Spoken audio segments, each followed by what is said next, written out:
Hey, welcome back to another tier list. Yeah, I haven't done one of these on the channel in a while, and you can see I've got quite a few options up here. I ran a tier list, or not a tier list, I ran a poll on which tier list I should do on the YouTube stream. I know, I'm streaming on YouTube for this video. It's just a one-off thing, probably not going to be too regular, but they all voted zones, and all of these are probably tier lists that will be up on the channel, so if you guys ever want a certain tier list from me, feel free to comment down below. Don't be, like, annoying about it. I have a lot of mini-series that go up on the channel, and I'm only talking about this because it's been a while since I've actually posted a tier list. I've done like the daily quest and the base game heroes, but that's pretty much it in a while. And like the swords and axes tier lists are like a melee tier list series that I have not contributed in that series for a while. So anyway, today we're gonna be talking about starter packs and Save the World. Thank you, Archer, for setting this up. Let's get into it. So my criteria for starter packs, can I zoom in on this, would be utility. Whether or not you like the skin or the cosmetics available is complete personal preference, and I don't actually care one way or another for any of these available. So for me, it's all about the weapons and stuff that came with it. So by that metric, the heroes that don't give you any weapons and stuff, or the starter packs that don't give you any, are going to be heavily impacted by that. First and foremost, the very first tier list ever, right, the very first starter pack ever, is going to be Metal Team Leader. That came out with the Papa Bear, and she also has not only a pink teddy, but the highest hero ability damage for that perk. For what I'm saying is, she extends teddy duration by 12 seconds. So does Enforcer Grizzly and Jingle Jess. There are quite a few heroes in the game, as you can imagine, that buff teddy duration. However, her teddy does more damage. This is the closest to a pay-to-win hero we've ever gotten from a starter pack. It is a marginal amount of damage, but it is technically an improvement to your game. And she also makes the teddy pink, which is just a massive win. In fact, I wanted to keep this full screen for the video purposes, but I recently showed a teddy loadout where I use Metal Team Leader, and you can see the pink teddy right there. So yeah, I'm also a little biased because when tier lists first, or when starter packs first came out, I made a Metal Team Leader video right away, and it's one of the few 100,000 plus videos on my channel. So I'm personally a little biased. Metal Team Leader was a really strong start. I don't like pay to win stuff, by the way, but hey, it did more damage, which is great. Then we got the Mecha Chick. I don't remember the name. She basically gave you the Zappelmax, which is a reskin to the Wall Dynamo, which makes the weapon or the trap look better, but that was the only change it had. I'll put it in A tier because you actually get at least a different cosmetic. It's basically, it's a whole new trap that you get, but it's the same weapon. Same with the Papa Bear. I forgot to mention the Papa Bear. It's just a reskin of the typewriter. Same weapon. Very different feel. It felt better to use it depending on your preference. Some people still prefer the typewriter. That's just personal. But Zappelmax, I feel like that Zappelmax looks and behaves better than the better than the Wall Dynamo. It's the same trap in every way, but I prefer it that way.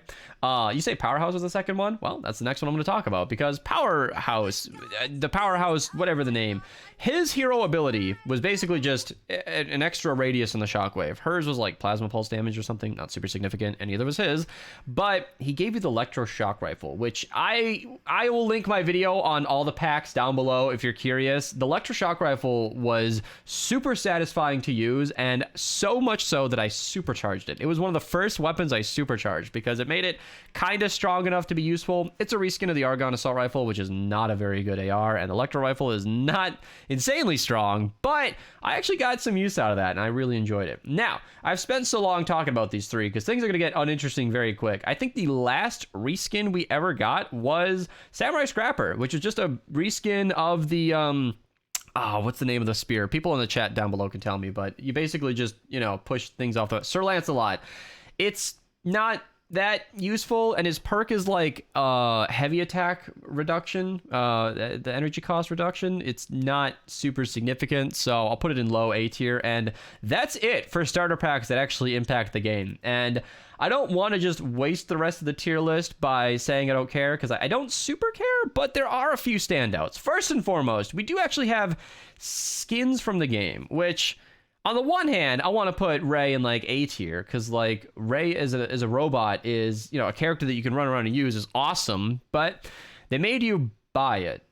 after all of these years of Ray explaining to me how to do a mission hundreds and hundreds of times, no matter how many times I've done that mission, you can finally run with Ray as your hero, but you now have to spend $15 US or whatever the equivalent is in your currency, or whether or not you bought it with a discount, which I think it went down to $12. So I didn't love that. But we're just talking about the skins themselves. I think Ray was pretty cool. Kevin, I didn't know existed until he came in as a starter pack. So that's I should have really had the game open. Basically, when you go to the upgrades menu, he's the little triangle robot that assists you, quote unquote.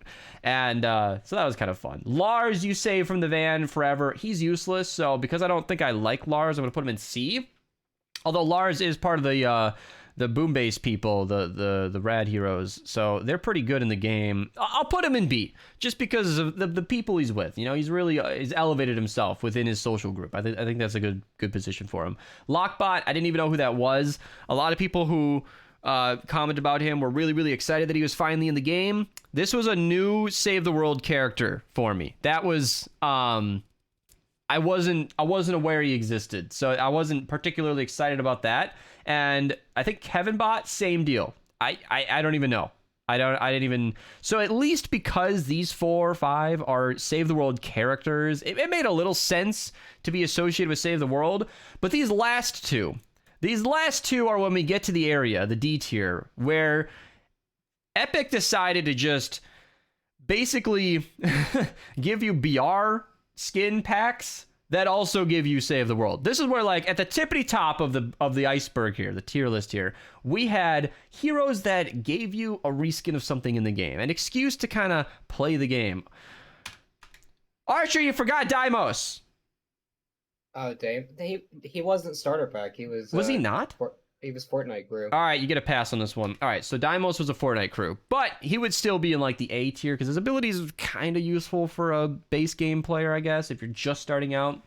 And that's the point. These heroes encourage you to use certain abilities that you might not have touched as an early game player. But then they took away the reskins and just gave you pure, I guess, Save the World characters, which I know you can't do forever. I understand that. I really do. But, like, at least keep the reskins going. I don't know how much complicated coding that takes. Is it that big of a deal? But down here, these are literally just battle royale skins with zero affiliation for Save the World in any regard, and now you're just paying $15 for them, which you do get the V-Bucks and you do get access to Save the World. In my opinion, it is somewhat worth it. If you don't have Save the World, these are great deals. You just basically are buying Save the World for the regular $15, but then you're getting a free skin and back bling and harvesting tool and V-Bucks. It's a pretty good deal. And especially if you actually, I know I haven't even discussed my opinion on the skins. If you actually like the character that it's using, that it's giving you, that could be a good deal. That could be a good deal. But honestly, I think this is fair enough. I'm biased towards Ray, but